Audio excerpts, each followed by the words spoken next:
Hey guys, another review from Scout Tactical. I'm Scout.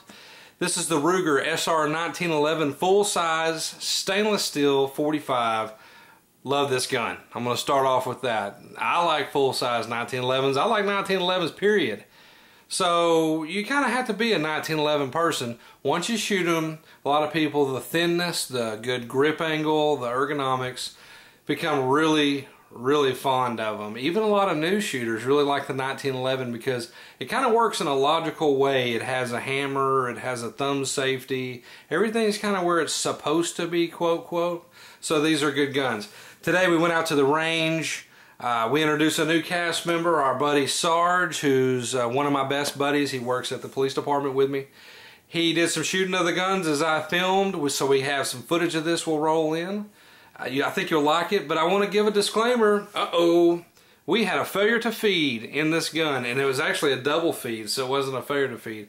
A malfunction. Now this gun belongs to the Sarge. It's on loan for review. We shot it today. We're reviewing it tonight.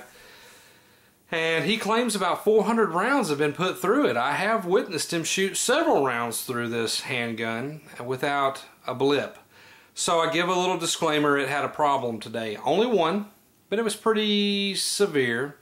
I really wonder though if it was a combination of two things. I'll show you in the video the way he cleared it. Leads me to believe it may have been a mag not seated correctly. Sometimes you hit the little button while you're shooting, you know, that may have been it. And then he racked it out where normally a double feed you'd have to drop the mag completely, rack the slide. I don't know. Anyway, he was also using some cheap ammo, which he claimed were some 150 grain. If that's true, then that's some of the lightest 45 stuff I've ever heard of. Normally you shoot 185 or 230.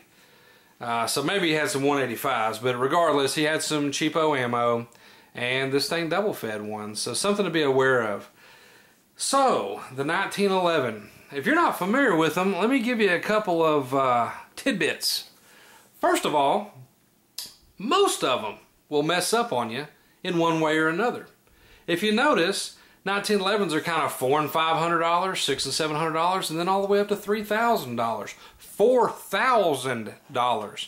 Some of the customs, super customs, like Ed Brown, top tier stuff like that, the Ultra Wilsons and all that stuff, top $5,000, $6,000 for a handgun. When you get to that level, I think they run perfectly. When you get to this level, which is the beginning, this gun, hey, great value. $650 to $699 in most stores. This is an excellent gun. Plus, it's a Ruger. Man, if you guys are gun guys or hunters or whatever, you already know Ruger, great. American-made gun. Excellent lifetime warranty. Excellent company. We always support our American companies, and Ruger's a classic. So now they're making a 1911, and that makes me instantly excited. So this gun, another change has been this grip, and I'm sure everybody's picked up on it. It's not the Crimson Trace laser grip. It's just a Hogue overmold grip with the finger grooves. Again, it's a loaner gun, okay? It's not mine. I would not have put this on there. I don't like them. But that's the beauty of guns. You can customize them to your own taste, and this gun belongs to the Sarge. He loves the overmold Hogue grips. I like the wood grips that come on it, or the fake wood grips, and that's what he went with. He also added, if you've picked up on it, a mag well. Okay, that's cool. It's beveled on the bottom, and its job in life is to help you load the gun faster. The mag hits it, it slides in. So as you can see, we've got a standard 1911. It is an aluminum frame gun, if I remember. It's 39 inches, excuse me, hello, 39 ounces. It's a 5-inch full-size barrel. Okay, you can see down it. Super thin. Most of them are 1.1 to 1.3 inches wide. So a real thin gun. Excellent ergonomics, as I mentioned. Does not have an ambi safety. I don't really care. That doesn't bother me. Some guys get real hung up on the ambi safety that it doesn't have it. I don't know why, if I'm already shooting left-handed, why in the heck would I need to be putting my safety on?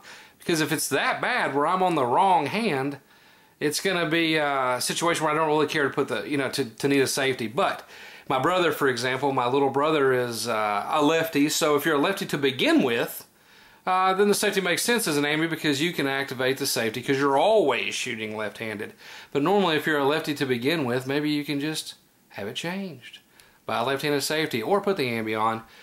Another beauty about 1911s, if you don't know, is that they're modular. They're kind of like little projects for most guys. You can start with a level like this and then work them up to all kinds of stuff. For example, Sarge put on those grips. He's put on the mag well, stuff like that on my Remington 1911 XTR and OD that I showed you in the concealed carry video. I had several Wilson parts on it, like extended Wilson beaver tail, a mag well, the ambi safety, the Wilson hammer, Wilson trigger. I had a lot of stuff on there. So you can play with this gun. This gun also, by the way, three dot sights. Okay, pretty standard fare. But hey guys, $650. This is a good gun. It's similar to the Remington 1911, the R1911 R1. So similar price, although those are rolling about $5.99 some. But great gun for the money. Really good shooter. You know, they come with an 8+1 mag capacity. It's 45 ACP. That's something that bothers some people because you don't get it's a single stack mag. You get a thin gun, but you don't get as many rounds. Not good. Okay. Now, as far as shooting the gun goes, 1911s, their battery of arms are a little different than some guns. If you're used to an M&P, you're used to a Glock, something like that, this gun's going to work a little differently. For example, the gun won't fire, okay, if you pull the trigger. Does nothing, okay? I've already cleared this. Normally I have loaded guns because they help them go bang, and that's what they're for, but as you see, we've got a cleared firearm, okay? Alright, so normally, when you got the gun, the hammer on this gun, on 1911, not normally, but always, has to be back. That's called cocked. That's called locked. Okay, pardon me for the bump. So you have to ride with this gun cocked and locked. And now when you pull the trigger, nothing happens because the safety is up. Okay, you would normally draw the gun through the palmar crease. You make a draw stroke. You come out. Safety goes down. Second hand can come on or what have you. And then you can fire the weapon. It works. It's still cocked. See? When you fire, boom, the slide would cycle back and it would leave the hammer back. So every time it's doing the same thing. It's always single action, and it's single action only. If the hammer's down, again, it does not matter. Does not pull the trigger cannot pull. The hammer cannot go back by pulling the trigger. You have to cock the gun. Okay. This is just something about 1911s. They ride like that, cocked and locked. I carried a Kimber as a detective. I've also shown you all that in another video. You ride cocked and locked. If that bothers you, if that scares you to death, maybe this isn't the gun for you.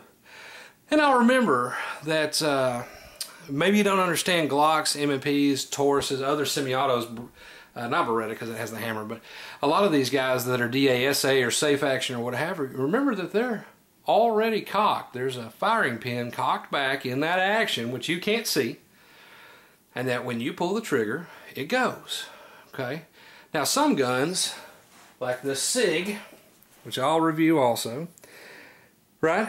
Double single, meaning if you pull the trigger, the hammer does move back. See the hammer? Okay. Glock, XD, M&P doesn't happen that way. It's already a pre-cock situation, depending on the model, with some tension on it, and then it either fully cocks when you pull the trigger, or it's already fully cocked and it releases when you pull the trigger, depending on the make, model, whatever. So cocked and locked, it can bother some. Again, this gun is awesome. Let me get back to the reliability thing. 1911s are finicky. They like their own ammo. They're kind of the race cars of the gun world. Okay, they're not for everybody because they're a little more advanced. It takes a little more to operate them because of the cocked and locked thing. Okay. Also, you have to be depressing the grip safety right there with your hand. Okay, in order to drop the hammer. So the gun won't fire unless you're pulling the grips, squeezing the grip safety, pardon me. So a little more advanced of a gun, but our military carried it for years and years and years. It's called the 1911 because that's the year it was invented. And I'm not the historian, so maybe I'm wrong. I think it was actually invented in 1911 and we started fielding it in 1912. I'll have to look it up, but we just had its 100th anniversary. So 100 years later, the gun is still pretty similar to the John Browning design of the original. But it does take a little to work with. This gun can go to war, and it has, and it's effective. But you have to understand that it's a little finicky. It may only eat certain ammo. Your gun versus your buddy's may be different, so you have to get it right. You may have to break it in. A lot of manuals recommend this 250 to 500 to 1,000 round break-in period. That just gets all the parts worn in and get them cycling right. And that's something you need to be aware of. If you're going to want to buy one box of hollow points, shoot half of them the day you buy the gun, and then put the gun in your desk drawer or your nightstand because that's your self-defense gun or your home protection gun, this isn't the gun for you. You need to get a 1911 and shoot it so that you know that it's reliable. Again, every gun may be different. You may get a Ruger SR1911 and it never hiccups and it'll shoot anything you want. Your two buddies may get one and each one of them have reliability issues with certain loads but not with others, so it's real firearm dependent and you need to understand that. At the 5-inch length, which is an awesome length, it has very little recoil. It shoots smooth as silk and it has a great long sighting radius. I love a full-size 1911. And again, I'm more of the wood grip guy because I like them thin. This is kind of a fat deal on this Hogue.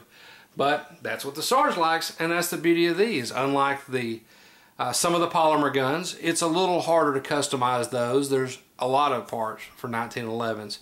All kinds of sizes, finishes, makes, whatever. And mild to wild, guys. As I said, some of these guns are $5 grand. So, you know, it doesn't matter. I think there's a 1911 for every budget, and the Ruger SR1911 is probably going to fit into your budget. The tolerances on the gun, the reason for some of the differences is the tolerances on the gun, the slide to frame fit, the machining of some of the parts that go in are always a little bit different. It's a metal gun, okay? It's not polymer, which is a little easier to perfectly mold every time. It's a metal gun. So in the past they were all hand fitted. Today is mass assembly, you know, or big numbers, and so they're a little less hand fitted, most of the main manufacturers. But so you get a little bit of inconsistency, okay? Some of the custom shop guns, no problem at all. Even my Kimber Tactical Pro, which is a commander size, the 4 1/4 inch size, even that gun had a couple hiccups in my first couple hundred rounds. I shot a lot through it, about 500, 600, so that I'd know it was reliable, and the first couple hundred had some hiccups. Last 300 or 400 did not. So it doesn't really matter what you spend, unless, again, you're at some $3,000 or $4,000 Wilson or Vickers or Ed Brown, you know, or something like that, Nighthawk. If you're one of those guys and you've got big money in the gun, if it ever hiccuped one time, I'd be pissed and I'd send the gun right back to them. They'd fix it, not me.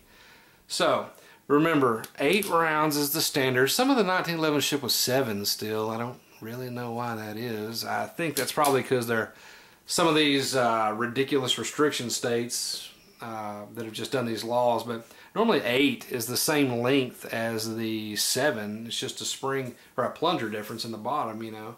So a full size mag is an 8. You see, I put a Kershaw Blur out here, which is like a 3 1/4 inch blade. Open, it's about the length of the 1911. It's actually, Kershaw's a little bit longer when you put them right beside each other. So now you know kind of what you're dealing with. A 5-inch barrel. And the barrel is from here, see, to the end, right? It's not the whole gun, it's that part of the gun.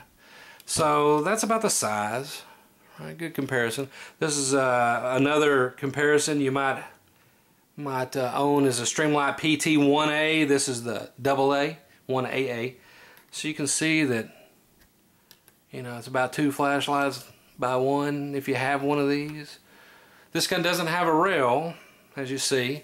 I'm not sure that Ruger's offering a rail right now. I think they just have the full size and the Commander. Remington has started offering the rails, and I say Remington not as a real comparison, but because Remington and Ruger are 2 of the entry level, we'll say, or maybe a little upscale from entry level, 1 up from entry. So Remington started off with 1 model, and now they're at 7 or 9 this year. Okay, so I hope you enjoyed the shooting footage. I hope you enjoyed the review. Go Ruger. I'm really glad you made the gun. I hope that Ruger expands the selection, because normally anything Ruger makes is pretty damn good, even if it's a bit clunky or whatever. Their 1911 is streamlined. I love it. As always, thanks for watching. I really appreciate the views. We are trying to build the subscribers, guys. It's the beginning of the Scout Tactical project. First several videos are out and they're getting great reviews, but I need some subscribers. So please subscribe to the channel on this video right now. Comment with anything you'd like to see in the future or any comments about this review. Like it, share the video with your friend. We'll talk to you soon. Good deal. You see you got that one in the ejector port, one's trying to double feed.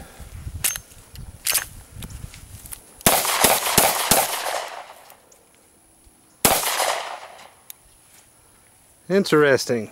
Was a mag not That's the seated? first one I've done, and I've shot 400 rounds through this gun, and it's the first time I've had a double feed, almost a stovepipe, but never ever. The most reliable, and I know they say with Smith or any type of 1911, your first 500 you're going to get a round stovepipe or jammed. First one after 400 rounds. Love this gun.